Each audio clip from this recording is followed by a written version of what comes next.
ನಮಸ್ಕಾರ ಸ್ನೇಹಿತರೆ, ಟ್ರಂಪ್ ಮತ್ತೊಂದು ಟ್ಯಾರಿಫ್ ಬಾಂಬ್ ಅನ್ನ ಭಾರತದ ಮೇಲೆ ಹಾಕಿದ್ದಾರೆ. ಸೊ ಬರೀ ಭಾರತಕ್ಕೆ ಅಷ್ಟೇ ಅಲ್ಲ, ನಮ್ಮ ಭಾರತದ ಜೊತೆಗೆ ಇನ್ನು ಹಲವಾರು ರಾಷ್ಟ್ರಗಳ ಮೇಲೆ ಈ ಟ್ಯಾರಿಫ್ ಅನ್ವಯವಾಗುತ್ತೆ. ಮತ್ತೆ 25% ಟ್ಯಾರಿಫ್ ಅನ್ನ ವಿಧಿಸಿದ್ದಾರೆ. ಇದು ಫೈನಲ್ ಆರ್ಡರ್ ಅಂತ ಹೇಳಿದ್ದಾರೆ. ಖಂಡಿತವಾಗ್ಲೂ ಈ ಟ್ಯಾರಿಫ್ ವಿಧಿಸ್ತೇವೆ ಅಂತ ಹೇಳಿದ್ದಾರೆ. ಹಾಗಾದ್ರೆ ಸ್ನೇಹಿತರೆ, ಈ ಟ್ಯಾರಿಫ್ ವಿಧಿಸ್ಲಿಕ್ಕೆ ಕಾರಣ ಆದ್ರೂ ಏನು? ಸುಮ್ನೆ ಈ ಟ್ಯಾರಿಫ್ ಅನ್ನ ವಿಧಿಸ್ತಾರ? ಖಂಡಿತವಾಗ್ಲೂ ಇಲ್ಲ. ಇರಾನ್ ಜೊತೆಗೆ ಏನಾದ್ರೂ ನಾವು ವ್ಯಾಪಾರವನ್ನ ಮಾಡ್ತಾ ಇದೀವಿ, ಖಂಡಿತವಾಗ್ಲೂ ಮಾಡ್ತಾ ಇದೀವಿ. ಸೊ ಹೀಗಾಗಿ ಈ ಟ್ಯಾರಿಫ್ ನಮ್ಮ ಮೇಲೂ ಕೂಡ ಅನ್ವಯವಾಗುತ್ತೆ. ಇದರ ಜೊತೆಗೆ ಇರಾನ್ ದೇಶದ ಮೇಲೆ ಯಾರ್ಯಾರು ಇರಾನ್ ಜೊತೆಗೆ ವ್ಯಾಪಾರವನ್ನ ಮಾಡ್ತೀರಿ, ಈ ಟ್ಯಾರಿಫ್ ಅನ್ನ ಮಾಡ್ತೀರಿ, ಸೊ ನಾವು ಖಂಡಿತವಾಗ್ಲೂ ಟ್ರೇಡ್ ಅನ್ನ ಮಾಡ್ತಕ್ಕಂತಹ ರಾಷ್ಟ್ರಗಳಿಗೆ ನಾವು ಟ್ಯಾರಿಫ್ ಅನ್ನ ವಿಧಿಸ್ತೀವಿ ಅಂತ ಟ್ರಂಪ್ ಓಪನ್ ಆಗಿ ಸ್ಟೇಟ್ಮೆಂಟ್ ಕೊಟ್ಟಿದ್ದಾರೆ. ಇದು ಫೈನಲ್ ಅಂತ ಹೇಳಿದ್ದಾರೆ.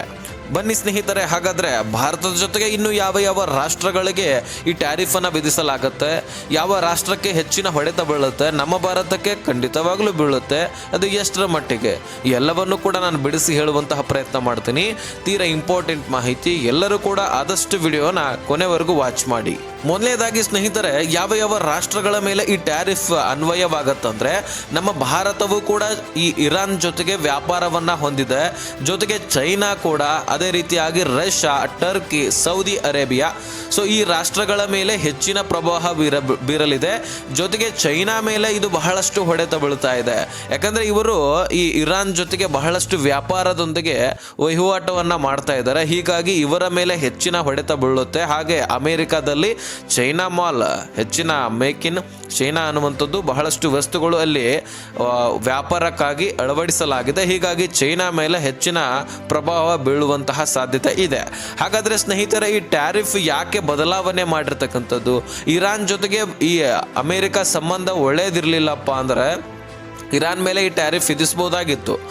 ಯಾಕೆ ಥರ್ಡ್ ಪಾರ್ಟಿ ಕಂಟ್ರೀಸ್ಗಳ ಮೇಲೆ ಈ ಟ್ಯಾರಿಫ್ ಅನ್ನ ವಿಧಿಸಲಾಗ್ತಾ ಇದೆ ಅಂದ್ರೆ, ಪ್ರೈಮರಿ ಸ್ಯಾಂಕ್ಷನ್ಸು ಇದು ಕೆಲಸ ಕೊಡ್ತಾ ಇಲ್ಲ. ಅಂದ್ರೆ ಈ ಅಮೆರಿಕಾಗೆ ಯಾವ ರಾಷ್ಟ್ರಗಳು ವಿರೋಧವಾಗಿದ್ದಾವೆ ನೋಡಿ, ಯಾವ ರಾಷ್ಟ್ರಗಳು ಅವರ ಮಾತನ್ನ ಕೇಳ್ತಾ ಇಲ್ಲ ನೋಡಿ, ಅವರ ಮೇಲೆ ಡೈರೆಕ್ಟ್ ಆಗಿ ಟ್ಯಾರಿಫ್ ಅನ್ನ ವಿಧಿಸಿದ್ರೆ ಅಮೆರಿಕಾಗೆ ಅಷ್ಟೊಂದು ಸಮಾಧಾನ ಸಿಗ್ತಾ ಇಲ್ಲ ಅಂತ ಹೇಳ್ಬೋದು. ಇನ್ನು ಸೆಕೆಂಡರಿ ಟ್ಯಾರಿಫ್ ಅಂತ ಕರಿತೀವಿ, ಥರ್ಡ್ ಪಾರ್ಟೀಸ್ ಟ್ಯಾರಿಫ್ ಅಂತ. ಅಂದರೆ ಯಾವ ರಾಷ್ಟ್ರದ ಜೊತೆಗೆ ಅಮೆರಿಕದ ಸಂಬಂಧ ಚೆನ್ನಾಗಿಲ್ಲ ನೋಡಿ, ಆ ರಾಷ್ಟ್ರದೊಂದಿಗೆ ಯಾವ ದೇಶಗಳು ವ್ಯಾಪಾರ ಮಾಡ್ತಾವೆ ನೋಡಿ, ಆ ವ್ಯಾಪಾರವನ್ನು ಕಟ್ ಮಾಡಿದ್ರೆ ಅವರ ವಿರುದ್ಧ ರಾಷ್ಟ್ರಕ್ಕೆ, ಅಂದರೆ ಅಮೆರಿಕಾದ ವಿರುದ್ಧ ರಾಷ್ಟ್ರಕ್ಕೆ ಹೊಡೆತ ಬೀಳುತ್ತೆ ಅನ್ನೋದು ಟ್ರಂಪ್ನ ತಲೆ. ಸೊ ಹೀಗಾಗಿ ರಷ್ಯಾ ವಿಚಾರದಲ್ಲಿ ಕೂಡ ಇದೇ ಮಾಡಿದ್ರು. ರಷ್ಯಾದ ಎಕಾನಮಿಗೆ ನಾವು ದುಡ್ಡನ್ನು ಕೊಡ್ತಾ ಇದ್ದೀವಿ ನಮ್ಮ ಭಾರತ, ಹಾಗಾಗಿ ನಮ್ಮ ಭಾರತದ ಮೇಲೆ ಟ್ಯಾರಿಫ್ ಅನ್ನು ವಿಧಿಸಿದ್ರು. ರಷ್ಯಾ ಜೊತೆಗೆ ನೀವೇನಾದರೂ ಇಂಧನ ಖರೀದಿ ಮಾಡಿದ್ದೆ ಆದರೆ ನಿಮ್ಮ ಮೇಲೆ ನಾವು ಟ್ಯಾರಿಫ್ 25% ವಿಧಿಸ್ತೀವಿ ಅಂತ ಅದನ್ನು ವಿಧಿಸಿ, ಮತ್ತೆ ಅಡಿಷನಲ್ ಆಗಿ 25%, ಟೋಟಲ್ 50% ಅಷ್ಟು ಟ್ಯಾರಿಫ್ ಅನ್ನು ವಿಧಿಸಿದ್ರು. ಅದರ ಜೊತೆಗೆ ಸ್ನೇಹಿತರೆ, ಈಗ ಮತ್ತೆ 25% ಅಷ್ಟು ಟ್ಯಾರಿಫ್ ಅನ್ನ ನಾವು ಇರಾನ್ ಜೊತೆಗೆ ವ್ಯಾಪಾರ ಮಾಡ್ತಾ ಇದೀವಲ್ಲ, ಇದಕ್ಕೋಸ್ಕರ ವಿಧಿಸ್ತಾ ಇದ್ದಾರೆ. ಹೀಗಾಗಿ 75% ಅಷ್ಟು ಟ್ಯಾರಿಫ್ ಅನ್ನ ನಮ್ಮ ಭಾರತದ ಮೇಲೆ ಹಾಕಲಾಗಿದೆ. ಒಂದು 2-3 ದಿನಗಳ ಹಿಂದೆ ನೀವು ಕೇಳಿರಬಹುದು, ನಾನು ಇನ್ನೊಂದು ವಿಡಿಯೋದಲ್ಲಿ ಕೂಡ ಹೇಳಿದ್ದೆ ನಿಮಗೆ, 500% ಟ್ಯಾರಿಫ್ ಅನ್ನ ಬಿಲ್ಲನ್ನು ಪಾಸ್ ಮಾಡಲಿಕ್ಕೆ ಟ್ರಂಪ್ ಅವರು ಒಪ್ಕೊಂಡಿದ್ದಾರೆ, ಸಹಿಯನ್ನು ಹಾಕಿದ್ದಾರೆ ಅಂತ ಹೇಳಿದ್ದೆ. ಇದು ಕೋರ್ಟಲ್ಲಿ ಏನಾದರೂ ಬಿಲ್ ಪಾಸ್ ಆಗಿ ಬಂದಿದ್ದೆ ಆದರೆ ಅಮೆರಿಕನ್ ಕೋರ್ಟ್ನಲ್ಲಿ, ಸೊ ಖಂಡಿತವಾಗ್ಲೂ 500% ಟ್ಯಾರಿಫ್ ವಿಧಿಸಲಿಕ್ಕೆ ಟ್ರಂಪ್ ಅವರು ಮುಂದಾಗ್ತಾರೆ. ಸೊ ಅವರಿಗೆ ಯಾರು ಹೇಳೋರು ಕೇಳೋರು ಇಲ್ಲದಂಗೆ ಆಗತ್ತೆ ಅಂತ ಹೇಳಿದ್ದೆ. ಸೊ 500 ಟ್ಯಾರಿಫ್ ವಿಧಿಸಿದ್ರು ಸಹಿತ ಏನು ಆಶ್ಚರ್ಯ ಪಡುವಂತೇನಿಲ್ಲ. ಟ್ರಂಪ್ನ ಹುಚ್ಚುತನಕ್ಕೆ ಇದೇನು ಬಾಕಿ ಇಲ್ಲ, ಇದನ್ನೊಂದು ಮಾಡಿದ್ರೆ ಮಾಡಬಹುದು. ಈಗ ಥರ್ಡ್ ಪಾರ್ಟಿ ಈಗ ಟ್ರೈ ಮಾಡ್ತಾ ಇದ್ದಾರೆ, ಅಂದರೆ ಸೆಕೆಂಡರಿ ಟ್ಯಾರಿಫ್ ಅನ್ನು ವಿಧಿಸಲಿಕ್ಕೆ ಪ್ರಯತ್ನಿಸ್ತಾ ಇದ್ದಾರೆ. ಇರಾನ್ ಜೊತೆಗೆ ಯಾರ್ಯಾರು ವ್ಯಾಪಾರವನ್ನು ಮಾಡ್ತಾ ಇದ್ದೀವಿ ಎಲ್ಲ ದೇಶಗಳ ಮೇಲೆ ಇನ್ನೊಂದು 25% ಟ್ಯಾರಿಫ್ ನಾವು ವಿಧಿಸ್ತಾ ಇದ್ದೀವಿ ಅಂತ ಟ್ರಂಪ್ ಫೈನಲ್ ಆರ್ಡರ್ ಕೊಟ್ಬಿಟ್ಟಿದ್ದಾನೆ. ಯಾವುದೇ ಕನ್ಕ್ಲೂಷನ್ ಇಲ್ಲ, ಅಂದರೆ ಯಾವುದೇ ಮಾತನ್ನು ಕೇಳೋದಿಲ್ಲ. ಯಾವುದೇ ದೇಶ ಆಗಿರಲಿ, ಅದು ಯಾರೇ ಆಗಿರಲಿ, ಎಲ್ಲರ ಮೇಲೆ ನಾನು ಟ್ಯಾರಿಫ್ ಅನ್ನು ವಿಧಿಸ್ತೀನಿ ಅಂತ ಫೈನಲ್ ಆರ್ಡರ್ ಕೊಟ್ಬಿಟ್ಟಿದ್ದಾರೆ. ಇಷ್ಟೆಲ್ಲ ಮಾಡ್ತಾನಲ್ಲ ಈ ಟ್ರಂಪು, ಇವನಿಗೆ ಅಧಿಕಾರ ಆದರೂ ಎಲ್ಲಿಂದ ಸಿಕ್ತು, ಯಾಕಿಷ್ಟು ಹಾರಾಡ್ತಾನಂತ ನೀವು ಕೇಳೋದಾದರೆ, ಈ ಅಧಿಕಾರ US ಗೆ ಯಾವಾಗಲೂ ಸಿಕ್ಬಿಟ್ಟಿದೆ. ಟ್ರಂಪ್ ಅಲ್ಲ, ಈ ಒಂದು ಅಮೇರಿಕಾದಲ್ಲಿ ಯಾರೇ ಅಧಿಕಾರ ಚಲಾಯಿಸ್ತಾ ಇದ್ರು ಸಹಿತ ಈ ಅಧಿಕಾರವನ್ನು ಹೊಂದಿರ್ತಾರೆ. ಪ್ರೆಸಿಡೆಂಟ್ ಯಾರೇ ಇರಲಿ ಅವರೆಲ್ಲರೂ ಕೂಡ ಈ ಅಧಿಕಾರವನ್ನು ಚಲಾಯಿಸಬಹುದು. 1979ರಲ್ಲಿನೇ ಈ ಅಧಿಕಾರ US ಗೆ ಸಿಕ್ಬಿಟ್ಟಿದೆ. ಯಾವ್ಯಾವ ಒಂದು ಪ್ರಕಾರದಲ್ಲಿ ಅಂದರೆ, ಈಗ ಇಂಟರ್ನ್ಯಾಷನಲ್ ಎಮರ್ಜೆನ್ಸಿ ಎಕನಾಮಿಕ್ ಪವರ್ ಆ್ಯಕ್ಟ್ನ ಪ್ರಕಾರ ಸ್ನೇಹಿತರೆ, ಇವರು ಎಮರ್ಜೆನ್ಸಿ ಕೂಡ, ನ್ಯಾಷನಲ್ ಎಮರ್ಜೆನ್ಸಿ ಕೂಡ ಡಿಕ್ಲೇರ್ ಮಾಡಬಹುದು. ಟ್ರೇಡ್ನ ವಿಚಾರದಲ್ಲಿ ಕೂಡ ಬದಲಾವಣೆ ಮಾಡಬಹುದು. ಜೊತೆಗೆ ಈಗ ಟ್ಯಾರಿಫ್ ವಿಚಾರದಲ್ಲಿ ಕೂಡ ಇಂಪೋಸ್ ಮಾಡಬಹುದಂತ. ಸೊ ಹೀಗಾಗಿ ಇವರಿಗೆ ಆ ಅಧಿಕಾರವನ್ನು ಹೊಂದಿದ್ದಾನೆ. ಹೀಗಾಗಿ ಟ್ರಂಪ್ ಹಾರಾಡ್ತಾನೆ. ಟ್ರಂಪು ಈ ಟ್ಯಾರಿಫ್ ಅನ್ನು ವಿಧಿಸಿರುವುದಕ್ಕೆ ಕಾರಣ ಕೂಡ ಕೊಡ್ತಾನೆ. ಇರಾನ್ ಇದ್ದಂಥದ್ದು ಅಣುಬಾಂಬ್ ಬೆದರಿಕೆಯನ್ನು ಹಾಕ್ತಿರತ್ತೆ. ಜೊತೆಗೆ ಭಯೋತ್ಪಾದನೆ ನಡೆಸ್ತಾ ಇರ್ತಾರಲ್ವ, ಅವರಿಗೆ ಹಣಕಾಸನ್ನು ಒದಗಿಸಿ ಕೊಡ್ತಾ ಇರತ್ತೆ. ಭಯೋತ್ಪಾದನೆಯನ್ನು ಉಚ್ಚೋದನೆ ಮಾಡ್ತದೆ. ಜೊತೆಗೆ ಭಯೋತ್ಪಾದನೆಯ ಬೆದರಿಕೆಯನ್ನು ಹಾಕ್ತದೆ. ಪ್ರಾದೇಶಿಕ ಅಸ್ಥಿರತೆಯನ್ನು ಹೊಂದಿದೆ. ಸೊ ಹೀಗಾಗಿ ಅವರ ಜೊತೆಗೆ ಯಾರಾದರೂ ವ್ಯಾಪಾರ ಮಾಡಿದ್ರೆ ಆ ದೇಶಗಳ ಮೇಲೆ ನಾನು ಟ್ಯಾರಿಫ್ 25% ಹಾಕಿದ್ದೀನಿ ಅಂತ ಕಾರಣ ಕೊಟ್ಟಿದ್ದಾರೆ. ಆದರೆ ಇದೇ ಸಂದರ್ಭದಲ್ಲಿ ಯಾಕೆ ಹಾಕಿದೆ ಅಂದರೆ, ಇರಾನ್ನಲ್ಲಿ ಈಗ ಏನಾಗ್ತಾ ಇದೆ ನಿಮಗೆ ಗೊತ್ತಿದೆ. ಪ್ರತಿಭಟನೆ ಹಾಗೆ ಮುಂದುವರಿತಾನೆ ಇದೆ. 500ಕ್ಕಿಂತ ಹೆಚ್ಚಿನ ಜನರ ಸಾವು ಅಲ್ಲಾಗಿದೆ, ಹತ್ಯೆ ಮಾಡಲಾಗಿದೆ. ಸ್ವತಃ ಆ ಒಂದು ದೇಶದ ಈ ಒಂದು ಖಮೇನಿಯ ಪೊಲೀಸರೇ ಈ ಕೃತ್ಯವನ್ನು ಮಾಡ್ತಾ ಇದ್ದಾರೆ. ಸೊ ಖಮೇನಿಯ ಸರ್ಕಾರ ನಾನೇ ಆಡಳಿತ ಮಾಡ್ತೇನೆ ಅಂತ ತಾನಂದರೆ, ಇನ್ನು ಜನರಿಗೆ ಹಣಕಾಸಿನ ತೊಂದರೆ ಆಗಿದೆ, ವಿದ್ಯುತ್ನ ತೊಂದರೆ, ಬೆಲೆಗಳ ಏರಿಕೆ, ಕರೆನ್ಸಿ ಮೌಲ್ಯ ಇಳಿಕೆ.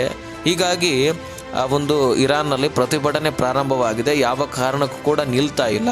ಖಮೇನಿಯ ಸರ್ಕಾರ ಬಿದ್ದು ಹೋಗೋದ್ರಲ್ಲಿ ನಾವು ಆಶ್ಚರ್ಯ ಏನು ಪಡುವಂತಿಲ್ಲ. ಖಂಡಿತವಾಗ್ಲೂ ಬಿದ್ದು ಹೋಗುವಂತಹ ಸಂದರ್ಭಕ್ಕೆ ಬಂದಿದೆ. ಆದರೆ ಖಮೇನಿ, ನಾನು ಹೇಳಿದ್ದೆ ವಿಡಿಯೋದಲ್ಲಿ, ಅಧಿಕಾರವನ್ನು ಬಿಟ್ಟು ಹೋಗಬಹುದು, ಆದರೆ ಸುಮ್ಮನೆ ಹೋಗೋದಿಲ್ಲ. ಖಂಡಿತವಾಗ್ಲೂ ಸಾಕಷ್ಟು ಜನರ ಹತ್ಯೆ ಅಲ್ಲಿ ಮಾಡಲಾಗತ್ತೆ. ಈಗ 500ಕ್ಕೆ ಏರಿಕೆ ಆಗಿದೆ, ಆದರೆ ಎಕ್ಸಾಕ್ಟ್ ಇಷ್ಟೇ ನಂಬರ್ ಅಂತ ಗೊತ್ತಿಲ್ಲ. 1000ಕ್ಕೂ ಕೂಡ ಆಗಿರಬಹುದು. ಯಾಕಂದರೆ ಇಂಟರ್ನೆಟ್ಗಳನ್ನು ಕೂಡ ಬಂದ್ ಮಾಡಿಸಲಾಗಿತ್ತು ಖಮೇನಿಯ ಸರ್ಕಾರ. ಸೊ ಹೀಗಾಗಿ ಅಲ್ಲಿ ಎಷ್ಟು ಜನರ ಬಲಿ ಇನ್ನೂ ಆಗುತ್ತೋ ಅನ್ನುವಂಥದ್ದು ಗೊತ್ತಾಗ್ತಾ ಇಲ್ಲ. ಎಷ್ಟು ಜನರ ಬಲಿ ಆಗ್ತಾ ಇದೆಯೋ ಅಷ್ಟು ಜನರು ರೊಚ್ಚಿಗೆದ್ದು ಪ್ರತಿಭಟನೆಯನ್ನು ಹೆಚ್ಚು ಮಾಡ್ತಾ ಇದ್ದಾರೆ. ಸರ್ಕಾರಿ ಒಂದು ಕಚೇರಿಗಳ ಮೇಲೆ ಕಲ್ಲು ತೂರಾಟ, ವಾಹನಗಳ ಮೇಲೆ ಕಲ್ಲು ತೂರಾಟ, ಇದೆಲ್ಲವೂ ಕೂಡ ನಡೀತಾ ಇದೆ. ಇದು ಎಷ್ಟು ದಿನಕ್ಕೆ ಹೋಗಿ ತಲುಪುತ್ತೋ ಗೊತ್ತಿಲ್ಲ. ಇದೆಲ್ಲದ ಕಾರಣಕ್ಕಾಗಿ ಆ ಇರಾನನ್ನು ಕೂಡ ಹಿಡಿತದಲ್ಲಿ ಇಟ್ಕೊಳ್ಬೇಕಲ್ವಾ ಈ ಅಮೇರಿಕಾ. ಸೊ ಇದೊಂದು ಕಾರಣಕ್ಕಾಗಿ ಮತ್ತಷ್ಟು ಟ್ಯಾರಿಫನ್ನು ವಿಧಿಸಲಾಗಿದೆ. ಈಗಾಗಲೇ ಇರಾನ್ನಲ್ಲಿ ಕರೆನ್ಸಿಯ ಮೌಲ್ಯ ಕುಸಿತಾ ಇದೆ, ಬೆಲೆಗಳ ಏರಿಕೆ ಆಗ್ತಾ ಇದೆ. ಇನ್ನಷ್ಟು ವ್ಯಾಪಾರದಲ್ಲಿ ಕೂಡ ಕಡಿಮೆ ಆಗಿದ್ದೆ ಆದರೆ ಇರಾನ್ ಪೂರ್ತಿಯಾಗಿ ಪತನ ಆಗೋದ್ರಲ್ಲಿ ಸಂಶಯನೇ ಬೇಡ. ಸೊ ಹೀಗಾಗಿ ಟ್ಯಾರಿಫ್ ಇಲ್ಲಿ ಮತ್ತಷ್ಟು ಹೆಚ್ಚಳ ಮಾಡಿರ್ತಕ್ಕಂಥದ್ದು. ಇದರಿಂದ ಅಮೇರಿಕಾಗೆ ಏನು ಹೊಡೆತ ಬೀಳುತ್ತಾ, ಖಂಡಿತವಾಗ್ಲೂ ಬೀಳುತ್ತೆ. ಅಮೇರಿಕಾಗಂದರೆ ಟ್ರಂಪ್ಗೆ ಬೀಳೋದಿಲ್ಲ, ಅಲ್ಲಿರ್ತಕ್ಕಂತಹ ಪ್ರಜೆಗಳಿಗೆ ಬೀಳುತ್ತೆ. ಇನ್ನು ಭಾರತಕ್ಕೂ ಕೂಡ ಬೀಳುತ್ತೆ, ಜೊತೆಗೆ ಚೀನಾಕ್ಕೂ ಕೂಡ ಬೀಳುತ್ತೆ. ಯಾಕಂದರೆ ಭಾರತ ಹಾಗೂ ಚೀನಾದಷ್ಟೇ ಅಲ್ಲ, ರಷ್ಯಾದ ವಸ್ತುಗಳು, ಟರ್ಕಿಯ ವಸ್ತುಗಳು, ಸೌದಿ ಅರೇಬಿಯಾ ವಸ್ತುಗಳು ಕೂಡ ಅಮೇರಿಕನ್ ಮಾರುಕಟ್ಟೆಯಲ್ಲಿ ಮಾರಾಟವಾಗ್ತಾ ಇದ್ದಾವೆ. ಹಾಗಾಗಿ ಇನ್ನು ಆಯುರ್ವೇದಿಕ್ ಅಂತೂ ಭಾರತದಿಂದ ಹೆಚ್ಚಾಗಿ ನಾವು ಮಾರಾಟ ಮಾಡ್ತಾ ಇದ್ದೀವಿ ಅಲ್ಲಿ. ಅಂಥದ್ರಲ್ಲಿ ಈಗ ಜನರು 50% ಟ್ಯಾರಿಫ್ ಆಲ್ರೆಡಿ ಇದೆ ನಮ್ಮ ಮೇಲೆ. ಅಂದರೆ ಈಗ ರಷ್ಯಾದ ಒಂದು ವಸ್ತು ಇದೆ, ಅದೇ ಸೇಮ್ ವಸ್ತು ನಮ್ಮದು ಕೂಡ ಇದೆ ಭಾರತದ್ದು ಅಮೇರಿಕಾ ಮಾರುಕಟ್ಟೆಯಲ್ಲಿ. ಇನ್ನು ಟ್ಯಾರಿಫ್ 50% ಏನು ವಿಧಿಸಿದ್ರಲ್ವ ಆಲ್ರೆಡಿ ಈಗ ಟ್ರಂಪ್ ಅವರು. ಸೊ ರಷ್ಯನ್ ಒಂದು ವಸ್ತುಗಳ ಮೇಲೆ ₹100 ಬೆಲೆ ಇದ್ದರೆ ನಮ್ಮ ಬೆಲೆ ಕೂಡ ₹100 ಇರ್ತಾ ಇತ್ತು. ಆದರೆ 50% ಟ್ಯಾರಿಫ್ ಏರಿಸಿರುವಂತಹ ಕಾರಣಕ್ಕಾಗಿ ನಮ್ಮ ವಸ್ತುವಿನ ಬೆಲೆ ₹150, ರಷ್ಯಾದ ವಸ್ತುವಿನ ಬೆಲೆ ₹100. ಆದರೆ ಜನರಿಗೆ ಹೆಚ್ಚಿನ ವಸ್ತು ಯಾವುದು ಪ್ರಿಯವಾಗಿರುತ್ತೋ ಒಂದು ₹50 ಹೆಚ್ಚಿದ್ರೂ ಸಹಿತ ತೆಗೆದುಕೊಳ್ತಾರೆ. ಹಾಗಾಗಿ ನಮ್ಮ ವಸ್ತುಗಳು ಇನ್ನೂ ಕೂಡ ಮಾರಾಟವಾಗ್ತಾ ಇದ್ವು, ಇನ್ನೂ ಕೂಡ ಅಲ್ಲಿ ಕೆಲಸಕ್ಕೆ ಬರ್ತಾ ಇದ್ವು. ಆದರೆ ಈಗ ಇನ್ನೂ 25% ಟ್ಯಾರಿಫ್ ಏರಿಸ್ತಾ ಇದ್ದಾರೆ. ಸೊ ಹೀಗಾಗಿ ನಮ್ಮ ವಸ್ತುಗಳು ಮಾರಾಟ ಆಗೋದು ಬಹುತೇಕ ಡೌಟು. ಆದರೆ ಜನರಿಗೆ ಪ್ರಿಯವಾಗಿದ್ದೇ ಆದರೆ ಖಂಡಿತವಾಗ್ಲೂ ತೆಗೆದುಕೊಳ್ತಾರೆ. ಆದರೆ ಬೆಲೆಗಳ ಏರಿಕೆ ಆಗಿರುತ್ತೆ, ಅಮೇರಿಕನ್ ವಸ್ತುಗಳ ಬೆಲೆ ಇಳಿಕೆ ಆಗಿರುತ್ತೆ. ಆದರೆ ಅದರಿಂದ ಅವರಿಗೆ ಉಪಯೋಗವಿರಲಿಲ್ಲ. ಅಂದರೆ ಅದೇ ಸೇಮ್ ವಸ್ತು ನಮ್ಮದು ಕೆಲಸ ಮಾಡ್ತಾ ಇದ್ದರೆ, ಅಂದರೆ ಈಗ 2 ಟ್ಯಾಬ್ಲೆಟ್ಗಳು ಇರ್ತವೆ, ಅಮೇರಿಕನ್ ಟ್ಯಾಬ್ಲೆಟು ನಮ್ಮ ಟ್ಯಾಬ್ಲೆಟು ಒಂದೇ ಬೆಲೆ ಇರ್ತಾ ಇತ್ತು ಮೊದಲು. ಆದರೆ ನಮ್ಮ ಬೆಲೆಗೆ ಹೆಚ್ಚಳ ಆಗ್ತಾ ಇದೆ. ಆದರೆ ಅಮೇರಿಕನ್ ಒಂದು ವಸ್ತುವಿನ ಬೆಲೆ 100 ರೂಪಾಯಿ ಇರತ್ತಲ್ವ, ಅದರಿಂದ ಏನೂ ಉಪಯೋಗ ಆಗ್ತಾ ಇರೋದಿಲ್ಲ. ಅಂದರೆ ಜನರಿಗೆ ಆರೋಗ್ಯ ಸರಿಯಾಗಿ ಕಡಿಮೆ ಆಗ್ತಾ ಇರೋದಿಲ್ಲ. ಈಗ ಹೊಟ್ಟೆ ನೋವು ಬರ್ತಾ ಇದೆ ಅಂತ ಅಂದ್ಕೊಳ್ಳಿ, ಅದು ಕಡಿಮೆ ಆಗ್ತಾ ಇರೋದಿಲ್ಲ. ಇನ್ನು ಭಾರತೀಯ ಟ್ಯಾಬ್ಲೆಟ್ದಿಂದಾಗಿ ಒಂದು 75 ರೂಪಾಯಿ ಹೆಚ್ಚಳ ಆಗುತ್ತೆ. ಇನ್ನು 25% ಪ್ಲಸ್ ಮಾಡಿದ್ರೆ ಟೋಟಲ್ 75% ಟ್ಯಾರಿಫ್. ಹೀಗಾಗಿ 175 ರೂಪಾಯಿ ನಮ್ಮ ಬೆಲೆ ಆಗುತ್ತೆ ಟ್ಯಾಬ್ಲೆಟ್ನ ಬೆಲೆ. ಆ ಟ್ಯಾಬ್ಲೆಟ್ ಏನಾದರೂ ಆ ಜನರು ತೆಗೆದುಕೊಂಡು ಅವರಿಗೆ ಕಡಿಮೆ ಆಗಿದ್ದೆ ಆದರೆ ಬೆಲೆ ಏರಿಕೆ ಆದರೂ ತೆಗೆದುಕೊಳ್ಳಲೇಬೇಕಂತ ಅನಿಸುತ್ತೆ. ಹೀಗಾಗಿ ಬೆಲೆ ಏರಿಕೆ ಆದರೂ ತೆಗೆದುಕೊಳ್ತಾರೆ. ಹೀಗಾಗಿ ಅಮೇರಿಕನ್ ಜನರಿಗೆ, ಪ್ರಜೆಗಳಿಗೇ ಬೆಲೆ ಏರಿಕೆ ಆದಂಗೆ ಆಗಿಬಿಡುತ್ತೆ. ಹೀಗಾಗಿ ಅಲ್ಲಿರ್ತಕ್ಕಂತಹ ಪ್ರಜೆಗಳಿಗೆ ಹೊಡೆತ ಬೀಳುತ್ತೆ. ಇನ್ನು ನಮ್ಮ ವಸ್ತುಗಳಿಂದ ನಮಗೂ ಕೂಡ ಹೊಡೆತ ಬೀಳುತ್ತೆ. ಅದರಲ್ಲೇನು ಆಶ್ಚರ್ಯ ಪಡುವಂತೇನಿಲ್ಲ. 500% ಟ್ಯಾರಿಫನ್ನೇ ವಿಧಿಸಲಿಕ್ಕೆ ಟ್ರಂಪ್ ಮುಂದಾಗಿದ್ದಾನೆ. ಇನ್ನು 25% ಇರೋದ್ರಿಂದ ನಮಗೇನು ಫರ್ಕ್ ಬೀಳುತ್ತೆ. ಆರಾಮಾಗಿ ಮೋದಿಯವರು ಪತಂಗನ ಹಾರಿಸ್ತಾ ಇದ್ದಾರೆ, ತಲೆನೇ ಕೆಡಿಸ್ಕೊಳ್ತಾ ಇಲ್ಲ. ಯಾಕಂದರೆ ಟ್ರಂಪ್ ಮಾಡೋದು ಅವನು ಮಾಡೇ ಮಾಡ್ತಾನೆ. ಯಾಕಂದರೆ ಈಗ ಮೋದಿಯವರು ಕಾಲ್ ಮಾಡಿದ್ದಾರೆ, ನನ್ನ ಭೇಟಿ ಆಗುವಂತ ಇದ್ದಾರೆ, ನಾನು ಭೇಟಿ ಆಗ್ತಾ ಇಲ್ಲ, ಹಾಗೆ ಹೀಗೆ ಅಂತ ಸುಳ್ಳು ಹೇಳ್ತಿರ್ತಾನೆ, ಸುಳ್ಳು ಪ್ರಚಾರವನ್ನು ಮಾಡ್ತಿರ್ತಾನೆ. ಟ್ರಂಪ್ ನಿಮ್ಗೆ ಗೊತ್ತಿಲ್ಲ, ಭಾಳ ಸುಳ್ಳು ಹೇಳ್ತಿರ್ತಾನೆ ಅವರು. ಸೊ ಹಾಗಾಗಿ ಮೋದಿಯವರು ಅವರ ಸಮೀಪದಲ್ಲಿ ಹೋಗೋದನ್ನೇ ಬಿಟ್ಟುಬಿಟ್ಟಿದ್ದಾರೆ. ಅವರ ಮೇಲೆ ನಂಬಿಕೆಯನ್ನೇ ಇಟ್ಟೋದನ್ನು ಕಡಿಮೆ ಮಾಡಿಬಿಟ್ಟಿದ್ದಾರೆ. ಸ್ನೇಹಿತರೆ, ಒಟ್ಟಾರೆಯಾಗಿ ಈ ಟ್ರಂಪ್ ಟ್ಯಾರಿಫ್ನ ವಿಚಾರವಾಗಿ ನಿಮ್ಮ ಅನಿಸಿಕೆ ಏನು ಅನ್ನುವಂಥದ್ದನ್ನು ಕಮೆಂಟ್ ಮಾಡಿ ತಿಳಿಸೋದನ್ನು ಮರಿಬೇಡಿ. ಇದೇ ರೀತಿ ಇನ್ನೊಂದು ಇಂಟ್ರೆಸ್ಟಿಂಗ್ ಆದಂತಹ ಮಾಹಿತಿಯೊಂದಿಗೆ ಸಿಗುತ್ತೀನಿ.